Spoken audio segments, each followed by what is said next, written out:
Hi, everybody, and welcome to today's Oyster Stew podcast. I'm Libby Hall from Oyster Consulting, and today we are going to talk about when and why a fractional CFO makes sense. Today, our experts are Rob Hall and Bob Milburn. I'm going to let them take it away. Rob? Hi, I'm Rob Hall. I'm the CFO of Oyster Consulting. I'm here with Bob Milburn, a consultant with us on the finance side. So Bob, why don't we talk about what is a fractional CFO as opposed to an outsourcing CFO or an interim CFO? Well, like you've just said, there are actually two flavors that we're talking about today. One is the interim CFO, and that's generally when you already have a full-time CFO who has left that position, whether they've left the firm or they've rotated into another slot. In that particular instance, you're looking to keep the fires going. You don't want to lose momentum. So you'll hire an interim person to help run the shop until you're able to source and find that CFO replacement. However, today, I think what we're really trying to talk about is the fractional CFO. And that particular person will cover many different types of positions or projects for the firm, depending upon what you as the owner need to accomplish. So then what makes a strong CFO? Well, I think a strong CFO realizes it's more than just debits and credits, the books. It's also, and actually any particular CFO, if they're spending more than 30% of their time on accounting, they're not really going to make it as a CFO. What you really want out of a CFO is someone who not only can take care of the books and records and at the same time audits and things of that nature, as well as working with the regulatory bodies for the particular firm, but you also want someone who not only can help you with strategy, determining what the direction of the firm should go into, but also someone who can help drive that strategy by working with the other departments within the firm. Or not in the case where the CFO doesn't want to move in that direction. And yes, there's always that push-pull, Llama, that goes on in the C-suite. Talking about broker-dealers and registered investment advisors, what are they going to be looking for? Well, in today's environment, as a lot of these private equity firms roll up broker-dealers and retail or registered investment advisors, it's really incumbent for the firm to stay ahead and to continually recreate themselves and their offerings to their retail customers.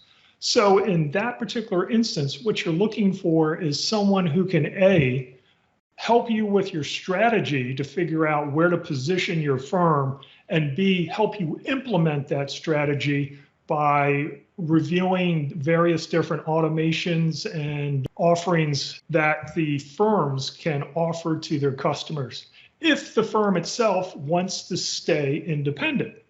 Now, it's quite possible that you as an owner are ready to look at your exit strategies. And if that's the case, you're going to want somebody who can help you with the financial information the private equity firms are going to want to see. And they're going to want to know that this stuff is very solid and that there are answers when they ask the questions. And normally, even though you might have a very good accounting staff, what they're really looking for are the analytics and not necessarily that the debits and credits are in the right place. So let's talk about qualifications that those people that might be looking for a fractional CFO, what qualifications should they be looking for? Well, when you're looking for a fractional CFO, you want somebody that has deep experience in the particular industry that you're working in. You want somebody who understands the operations, the cash flows, and quite frankly, the reasons why these firms operate the way they do. So to do that, you're looking for someone with some experience, hopefully 10 to 20 to 30 years worth of experience with this, gone across several different firms, so they didn't spend their entire career at one particular firm, so they've seen various different ways to solve the same problem. You want someone with a decent knowledge of accounting. You don't necessarily have to be a CPA, however, that is beneficial. And you want someone that understands the regulatory environment that these firms operate in as well as understanding how to work with. So let's talk a little bit about the cost of a fractional CFO, and is that going to be beneficial? How is that going to be beneficial to somebody bringing in the CFO?